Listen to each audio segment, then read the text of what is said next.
এই সময়টা আপনি একটু ঠান্ডা মাথায় বাসায় গিয়ে চিন্তা করেন। আজকে আপনার ভাই ওয়াজ করে গেছে, আমি একটু চিন্তা করি, আপনার আমার হায়াত সর্বোচ্চ হয়তো 60-70 বছর,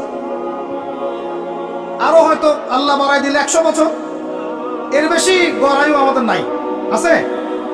এখন আপনার বয়স কত? কারো 20, 25, 30, 40, 50, ঠিক না ম্যাজিক? এখন আপনি বাসায় গিয়ে চিন্তা করে দেখেন, যদি আমাদের হায়াত হয় 60 বছর, আল্লাহ আমাদেরকে যেন দীর্ঘ নেক হায়াত দারাজ করেন, আমিন। আমাদের ভাইদেরকে, বোনদেরকে, ওলামায়ে কেরামকে, আমাদের নেতাদেরকে, সবাইকে আল্লাহ পাক দীর্ঘ নেক হায়াত দারাজ করেন। এখন কথা হচ্ছে, যদি ধরে নেই যে আমাদের হায়াত 7 বছর, আপনার আমার বয়স থেকে কিন্তু 30, 40, 50 বছর অলরেডি চলে গেছে।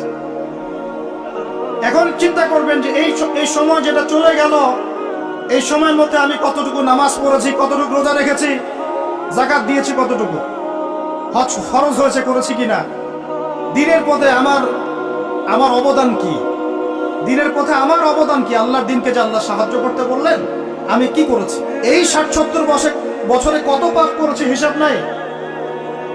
এই পাপগুলো লিস্ট করেন, দেখেন চোখ দিয়ে পানি ঝরতে থাকবে। আমার কথায় নারাজ হচ্ছেন? এই পাপগুলো লিস্ট করেন, চোখ দিয়ে পানি ঝরবে, আল্লাহ আমাদেরকে মাফ করে দেন। সবাই বলি আমিন। কত কবিরা গুনাহ হয়েছে, কত সগীরা। তবে সন্তুষ্টির কথা এটাই, যদি এটা উপলব্ধি হয় যে না ভুল হয়ে গেছে, আপনি ওযু করে আসেন, 2 রাকাত নামাজ পড়েন, আল্লাহর কাছে ইস্তেগফার করেন, বলেন আস্তাগফিরুল্লাহ আল্লাযী লা ইলাহা ইল্লা হুয়াল হাইয়ুল কাইয়্যুম ওয়া আতুবু ইলাইহি। আল্লাহ পাক এক মুহূর্তে আপনার সব পাপ তো মাফ করে দিবেনই, সব গুনাহকে নেকি দিয়ে পরিবর্তন করে দিবেন ইনশাআল্লাহ। সময়ের কসম বলতে আল্লাহ কি বুঝিয়েছেন ভাই আমার সাথে বলেন? সময়ের গুরুত্ব, সময়ের, আরো আসতে বলেন, সময়ের, বলে আসরি মানে সময়ের কসম, মানে সময়ের গুরুত্ব। আমাদেরকে সময়কে গুরুত্ব প্রদান করতে হবে, আল্লাহ পাক তৌফিক দান করেন। আজকে বাসায় কি করবো? হায়াতের হিসাব নিব, কি করেছি এত বছরে, আর কি কি পাপ করেছি, পাপগুলোর কথা মনে পড়লে তওবা করে ফিরে আসবো ইনশাআল্লাহ, আল্লাহ পাক তৌফিক দান করেন। আর এখন বাকি সময় যতটুকু হায়াত আমাদের বাকি আছে, আমাদের কি কর্তব্য বলেন ভাই? আমাদের কর্তব্য কি এতটুকুই যে যেভাবে জীবন যাপন করছি এইটুকুই করবো, না আমাদের আরো কোনো কর্তব্য আছে? কথা কি বোঝা যায় না যায়? আমাদের কর্তব্য কি বলেন? 1 নাম্বার, আমরা নিজেরা আগে আল্লাহ পাকের কোরআন এবং নবীর সুন্নতের উপর আমল করবো ইনশাআল্লাহ, রাজি আছি? 2, আমাদের পরিবারকে এর উপরে প্রতিষ্ঠা করবো ইনশাআল্লাহ, রাজি আছি? 3, আমাদের সন্তানদেরকে কোরআন সুন্নাহ অনুযায়ী বড় করবো ইনশাআল্লাহ, রাজি আছি? 4, আমাদের অর্থনীতি হবে হালাল কোরআন সুন্নাহ ভিত্তিক, রাজি আছি? 5, আমাদের শিক্ষা হবে কোরআন সুন্নাহ ভিত্তিক, রাজি আছেন?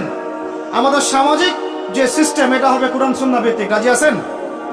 এর উপরে আমি গেলাম না। সমাজ পরিবর্তন হলে উপরটা এমনি পরিবর্তন হয়ে যাবে ইনশাআল্লাহ, অটোমেটিক্যালি। বলে আসরি, সময়ের কসম। আরেকটা বিষয়, সময়ের কসম বলতে আল্লাহ পাক এটাও বুঝিয়েছেন, একটু অতীতের দিকে তাকায় দেখেন। কোন দিকে? অতীতের দিকে, পাস্টের দিকে তাকান, অতীতের দিকে তাকান। যুগ যুগ ধরে একটা সুন্নতের দিকে আপনি তাকান, যে পৃথিবীর শুরু থেকে কিয়ামত পর্যন্ত আল্লাহ পাকের একটা সুন্নত আছে। আল্লাহর সুন্নত কি? আল্লাহর সুন্নত এটা, প্রত্যেক যুগে যুগে যে বা যারাই আল্লাহর বিধান মেনে চলেছে, আল্লাহ পাক তাদেরকে দুনিয়াতেও সমৃদ্ধি দিয়েছেন, পরকালে জান্নাত দিয়েছেন, সুবহানাল্লাহ। আর দুনিয়াতে প্রত্যেক যুগে যুগে যে বা যারাই আল্লাহর বিধান মানে নাই, রাসূলের বিধান মানে নাই, আল্লাহ দুনিয়াতে লাঞ্ছিত করেছেন, পরকালে জাহান্নাম দিয়েছেন। বলেন নাউজুবিল্লাহ। আমার কথা বুঝতে পারলেন ভাই? আরো একবার রিপিট করছি, আল্লাহর সুন্নত কি? আল্লাহর সুন্নত হচ্ছে প্রত্যেক যুগে যুগে যে বা যারাই আল্লাহ এবং তার রাসূলের বিধান মেনে চলেছে, আল্লাহ দুনিয়াতেও সুখী করেছেন, পরকালেও জান্নাত দিয়েছেন। প্রত্যেক যুগে যুগে যে বা যারাই দুনিয়াতে আল্লাহ এবং তার রাসূলের বিধান মেনে চলে নাই, দুনিয়াতেও লাঞ্ছনা, পরকালেও বলে লাঞ্ছনা। এখন একটা এক্সাম্পল দেই, নূহ আলাইহিস সালামের যুগ দেখেন, যারা আল্লাহর বিধান মেনেছে আল্লাহ নাজাত দিয়েছেন, মানে নাই ডুবিয়ে মেরেছেন, ঠিক আছে কথা? মূসার যুগ দেখেন আলাইহিস সালাম, আল্লাহর বিধান মেনেছে, বনু ইসরাইলকে নাজাত দিয়েছেন, মানে নাই ফিরআউনকে ডুবায় মেরেছেন। দেখেন আপনি শুআয়বের কওমকে দেখেন, শুআয়ব আলাইহিস সালামের কওম, কওমে মাদিয়ান, আল্লাহর বিধান মেনেছে, যারা আল্লাহ পাক নাজাত দিয়েছেন, মানে নাই ভূমিকম্প দিয়ে ধ্বংস করেছে। কওমে লূত, কিছু মানুষ বিধান মেনেছে, আল্লাহ নাজাত দিয়েছেন, মানে নাই আল্লাহ রাব্বুল আলামিন লূত আলাইহিস সালামের কওমকে একদম আসমানে উঠিয়ে পাথর নিক্ষেপ করে থেতলা করে আবার উল্টা দিকে দাফন করে দিয়েছেন। নাউজুবিল্লাহ। এদের বাপ ছিল ওটা সমকামী ছিল, সমকামী, যে সমকামিতা এখন ছড়িয়ে পড়ছে আপনাদের মধ্যে। নাউজুবিল্লাহ। আল্লাহ পাক আমাদেরকে হেফাজত করেন। একইভাবে নবী সাল্লাল্লাহু আলাইহি ওয়াসাল্লামের যুগ তাকান, এই যে আবু জাহেল, আবু লাহাব, উতবা, শাইবা, রাবিআ, এরা আল্লাহর বিধান মানে নাই, আল্লাহ ধ্বংস করেছে। আবু বকর, ওমর, ওসমান, আলী রাদিয়াল্লাহু আনহুম আজমাইন, তারা মেনেছেন, আল্লাহ দুনিয়াতে সমৃদ্ধি দিয়েছেন, পরকালে জান্নাত। বুঝাতে পারলাম কি ভাই? বলে আসরি মানে কি বুঝাতে পারলাম?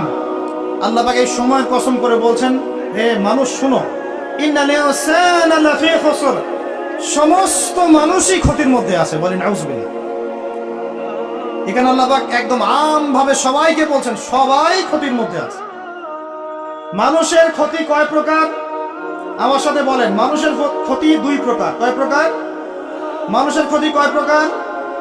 এক, ইহকালীন ক্ষতি, দুই, পরকালীন ক্ষতি। এক, ইহকালীন ক্ষতি, দুই, পরকালীন ক্ষতি। ইহকালীন ক্ষতি কি? ইহকালীন ক্ষতি হচ্ছে সূরাতুল রুমের এই আয়াতটা। আল্লাহ পাক বলছেন, বা'দা আউযু বিল্লাহি মিনাশ শাইতানির রাজীম, যাহারাল ফাসাদু ফিল বাররি ওয়াল বাহরি বিমা কাসাবাত আইদিন নাস।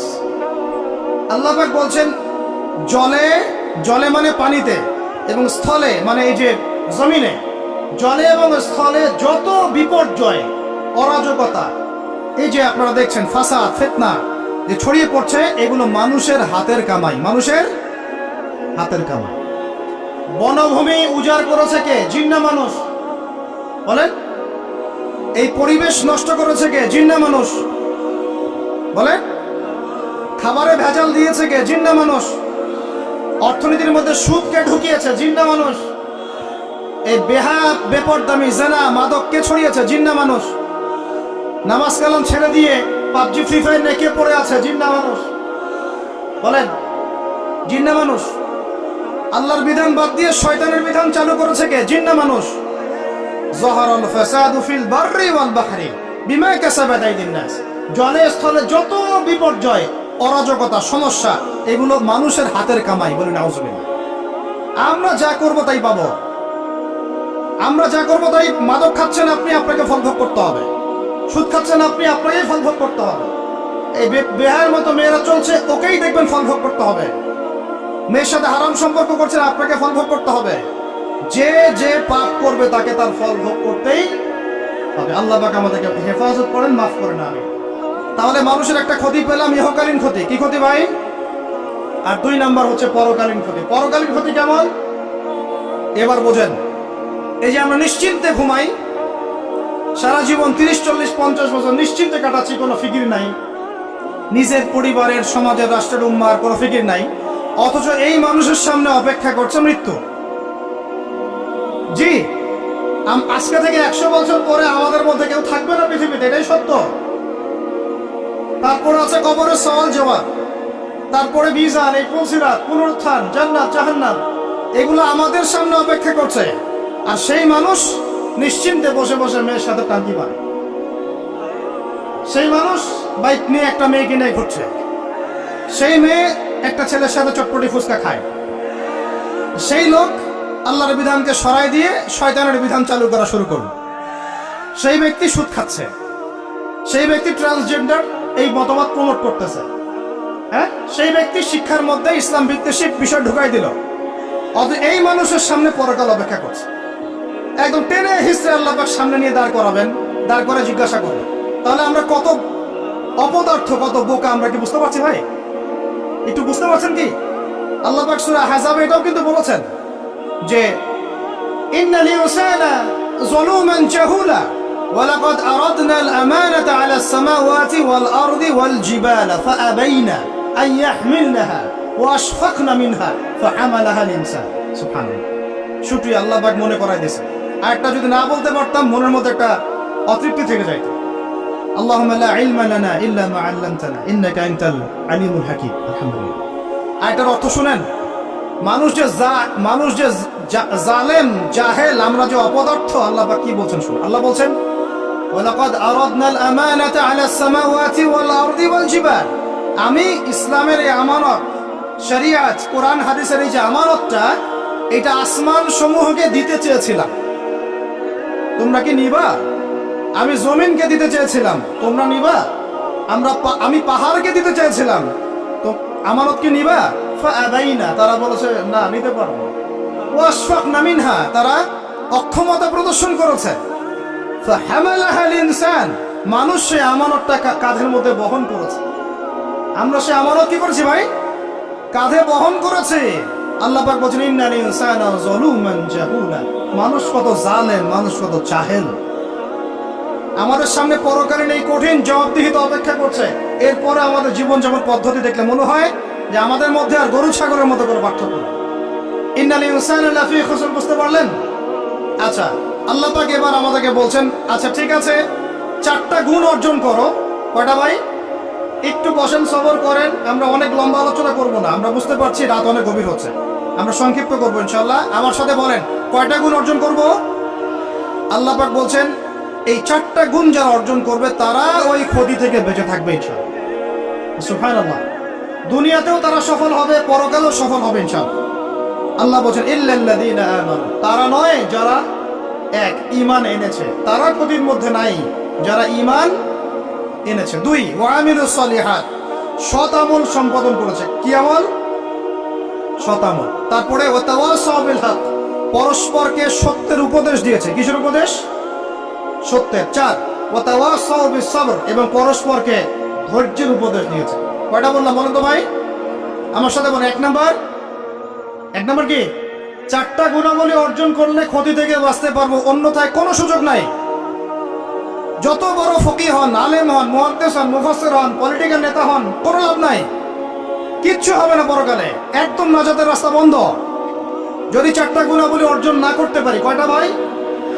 1 নাম্বার ইল্লাল্লাযীনা আমানু, যারা ঈমানদার হয়েছে। 1 নাম্বার কি?